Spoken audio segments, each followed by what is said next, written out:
गुणगान करना, ये चौथी भक्ति है। मेरी लीलाओं को सुनना, पर कैसे सुनना, मन में कोई छलना हो। पांचवी भक्ति मंत्रों का जाप करना।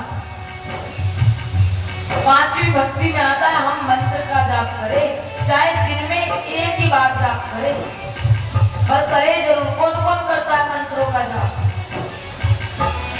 रोज हमें मंत्र जाप करना चाहिए। जाप ये पांचवी भक्ति है। पहली भक्ति संतों का संग, दूसरी भक्ति क्या? कथाओं का संग, तीसरी भक्ति गुरु की सेवा, चौथी भक्ति निश्चल यानी कि अच्छे मन से क्या करना? लीलाओं का गुणगान सुनना। पांचवी भक्ति मंत्रों का जाप करना। और ऐसे नहीं कि बस हरे राम राम राम हरे हरे, हरे कृष्ण कृष्ण कृष्ण हरे हरे ना। विश्वास के साथ, दृढ़ विश्वास। मंत्र जाप करो तो दृढ़ विश्वास के साथ करो। ये पांचवी भक्ति है मंत्र जाप। अगर आपसे कोई मंत्र नहीं आता तो आप कौन सा मंत्र गाइए? ओम नमः शिवाय, ओम नमः। अगर आप वैष्णव हो, ओम नमो भगवते वासुदेवाय, ओम नमो भगवते वासुदेवाय। कोई ना कोई मंत्र ऐसा ले लो। कुछ मंत्र है जो हम नहीं गा सकते, बोले नहीं जा सकते, शुद्ध नहीं बोल सकते। अगर किसी से कुछ भी ना आए, कोई सा भी मंत्र ना आए, और ये पांचवी भक्ति है कि हमें मंत्रों का जाप करना ही करना है। राम जी ने सबरी को कहा था, तो ज्यादा भी ना आए तो आप गाइए हरे राम राम राम हरे हरे, हरे कृष्ण कृष्ण कृष्ण हरे हरे। ये 16 अक्षरी मंत्र है कलयुग का। और जो दिन रात इस मंत्र को गा लेगा वो भाव से पार हो जाएगा। कोई सा भी मंत्र ना आए तो गाइए हरे कृष्णा, तेज हरे कृष्णा कृष्ण कृष्णा हरे हरे, हरे रामा राम रामा हरे हरे।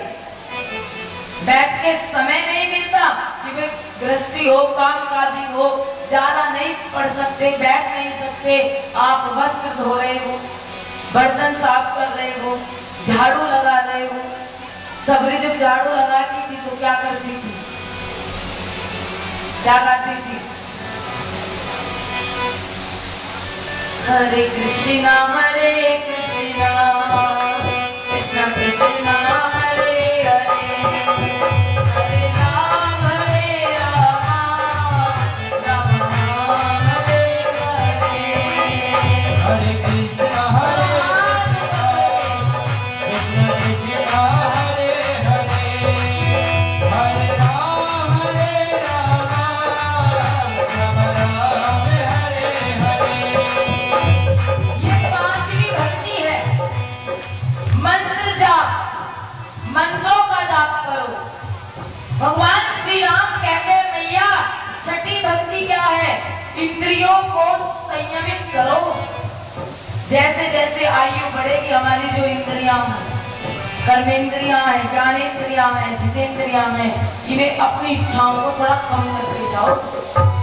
रोटी कपड़ा और मकान जो आवश्यक है वो मिल जाए, इच्छाओं को बिल्कुल खत्म करना सीख लो। अपनी इंद्रियों पर संयम करो। ये भगवान की छठी भक्ति है। और सातवीं भक्ति बाबा तुलसीदास से गाइए दोनों हाथ ऊपर करके।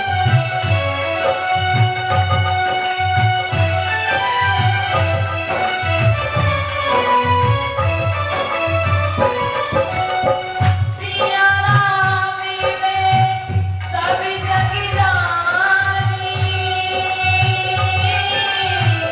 करहु प्रणाम जोड़ जुगी बानी। राम सिया राम जय जय राम, राम सिया राम जय जय राम। सातवीं भक्ति है सारे जग में मुझे देखना। ये भगवान राम जी ने भक्ति को सातवीं भक्ति बताई। सारे विश्व में मुझे देखना, सिया राम मैं सब जग जानी, करहूं प्रणाम जोरी जुग पानी। हमें यहाँ भी राम दिखाई दे, कन कन में राम दिखाई दे, सातवीं भक्ति है। ये कितनी नो जो भक्ति है, नो की नो बड़ी साधारण भक्ति है। भगवान ने एक भी भक्ति ऐसी नहीं बताई जो आप और हम ना कर सके, या आई अब तक ऐसी नहीं आई ना। सातवीं भक्ति भगवान ने बता दी क्या, सिया राम मैं सब जग जानी, करहूं प्रणाम जोरी जुग पानी। सब जग में भगवान को देखो, ईश्वर कण कण में है। अगर हम ये देखेंगे यहाँ भी ईश्वर, यहाँ भी ईश्वर, शायद हम पाप ना करें कि हमें वो देख रहा है, गलत काम ना करें। सातवीं भक्ति है, सब जग में मेरा ही दर्शन करना, मुझे ही देखना मीरा की तरह। मैं देखूं जिस और सखीरी सामने मेरे सावरिया। हमें तो कथा में दिखाई देंगे, या मंदिर में दिखाई देंगे, या गंगा पर दिखाई देंगे, या तीर्थों में दिखाई देंगे, लेकिन सातवीं भक्ति क्या है, जब कण कण में हमें ईश्वर दिखाई दे, वो सातवीं भक्ति है। ये सातवीं भक्ति जीवन में अपनाओ। बच्चे में भी भगवान को देखो, बड़े में भी भगवान को देखो। अगर ये सातवीं भक्ति जीवन में अपना ली तो समझ लेना हम भाव से पार हो जाएंगे। बड़ी अद्भुत और बड़ी सुंदर भक्ति है जो सातवीं भक्ति है। दो भक्ति है, 8 और 9। आठवीं भक्ति क्या है, आठवीं भक्ति में भगवान कहते हैं मैया जो कुछ भी भगवान ने दिया है उसमें इंसान को संतुष्ट हो जाना चाहिए। ये आठवीं भक्ति है। जो कुछ दिया है, जो घर दिया है, मकान दिया है, जो भी कुछ है, या सुख दिया है या दुख दिया है, उससे भगवान का हम झगड़ा ना करे, कोई विरोध ना करे, या किसी को देख करके ये ना सोचे कि वो इतना बड़ा हम छोटे। जो कुछ दे दिया उसमें संतुष्ट रहना सीखो, जो दिया है उसे स्वीकार करो। ये भगवान की आठवीं भक्ति है। जो कुछ उसका है उसे प्रेम से स्वीकार कर लो, शिकायत ना करो। जो कुछ दिया है उसमें संतुष्ट रहना। जो कोई कहे कि हाँ भैया हम तो आनंद में हैं, भगवान ने हमें तो जीवन दे दिया, बच्चे दे दिए, परिवार दे दिया, और क्या चाहिए। ये आठवीं प्रकार की भक्ति। और 9वीं भक्ति में बाबा तुलसीदास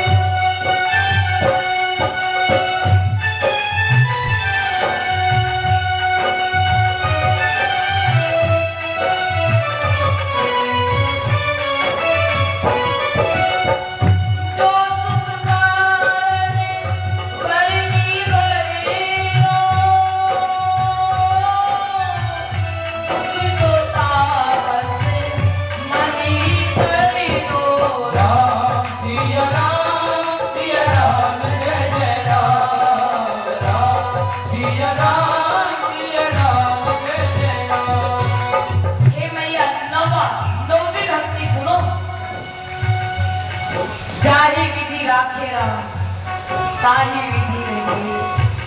सीताराम सीताराम सीताराम। ये 9वीं भक्ति है जिस विधि से भी भगवान जीव को रखे, सुख में रखे, दुख में रखे, बस उसी विधि में रहना सीख जाइए। ये 9वीं भक्ति, चाहे विधि राखे राम, ताही विधि रहिए, सीताराम सीताराम सीताराम। ये 9 प्रकार की भक्ति का ज्ञान भगवान ने मां शबरी को दिया। जब शबरी ने इस ज्ञान को सुना, गदगद हो गई और भगवान के चरणों में नालायक हो गई। प्रभु ये ज्ञान मुझे था ही नहीं, आज आपने मुझे ज्ञान से प्रकाशित किया है। मेरे गुरु कहते थे, मैंने बहुत बार कहा कि गुरुजी मुझे भक्ति सिखाओ, कितने प्रकार की भक्ति है, लेकिन मदन मुनि कहते थे नहीं नहीं देवी, जिस दिन तेरे द्वारा राम आएंगे ना, तुम तो भक्त मती सबरी कहलाओगी। अब तक तो आप सबरी हो, लेकिन जब राम आएंगे तुम भक्त मती, भक्त मालिनी सबरी कहलाओगी।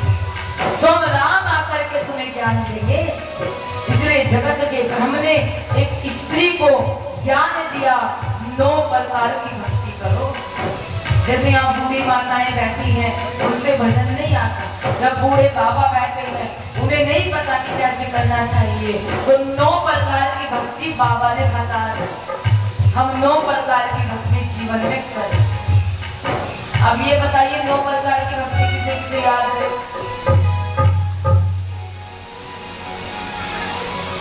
नहीं याद रही?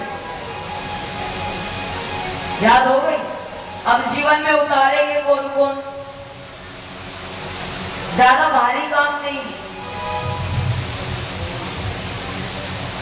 जीवन में 3 आशीर्वाद। बचपन में मां का आशीर्वाद, जवानी में महात्मा का आशीर्वाद और बुढ़ापे में परमात्मा का आशीर्वाद। ये तीनों ही जीव को भवसागर से पार कर देते हैं। जब हम बालक बन जाए, बच्चे हो, तो माँ का आशीर्वाद, पिता का आशीर्वाद शीश पर हो। जब हम युवा बन जाए, जवानी की ओर बढ़े, युवा अवस्था की ओर बढ़े, इसलिए तो पहली भक्ति संत पर संगा बताई। क्योंकि अगर युवा अवस्था बिगड़ गई, फिर तो आप कोई सी भी सीढ़ी पर नहीं जा सकते। अगर संतों का संग बाबा बाद में लिख देते या राम जी बाद में बताते, पहली भक्ति ही बता दी संतों का संग। परतम भक्ति संत कर संगा। सबसे पहले संतों का संग जरूरी है। जवानी में किसी महात्मा का आशीर्वाद। मैं प्रार्थना करूंगी, इतने बड़े बुजुर्ग यहाँ बैठे हैं, आपके बच्चे कितने घंटे घंटे फोन चला रहे हैं? अनुमान है कुछ? नहीं। रिकॉर्ड तोड़। ऐसे तो फोन आजकल सब काम फोन से ही हो रहे हैं। कभी सोचा था कि 5 साल का बच्चा भी फोन से ही पढ़ेगा ऑनलाइन? जिसे ऑनलाइन का अर्थ नहीं पता वो 5 साल में ऑनलाइन क्लास कर रहा है। क्या शिक्षा का समय आ गया।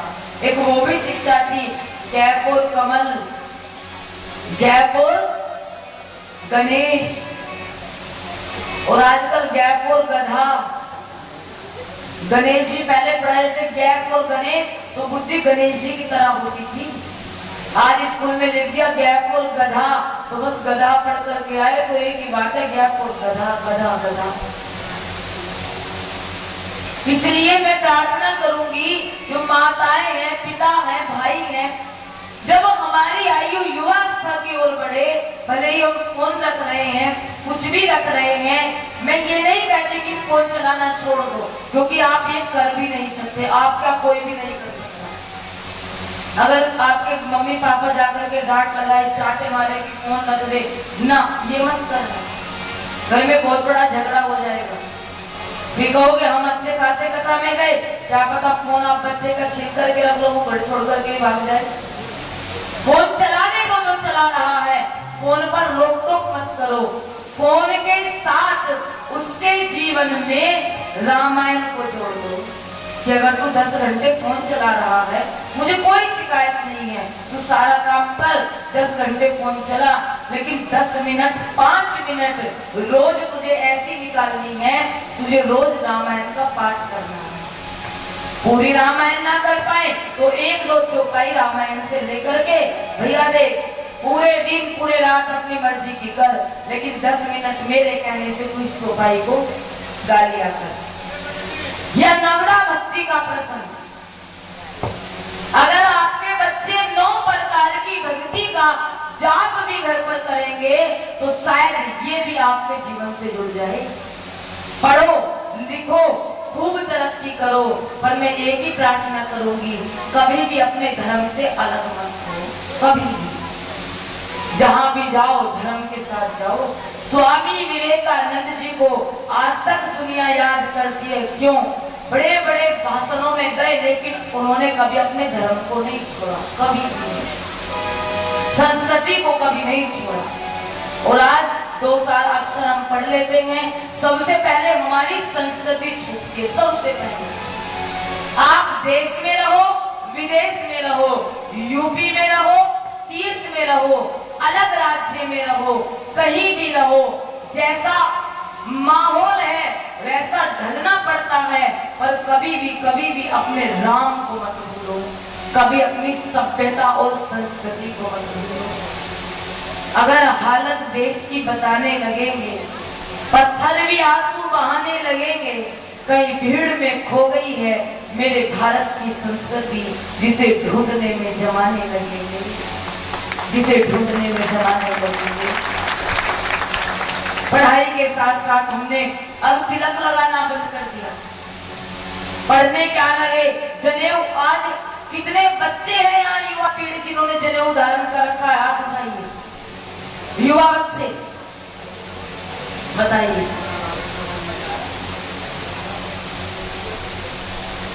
शिखा किस किसके है? अब आधे सोचेंगे कि बस पंडित जी रख सकते हैं,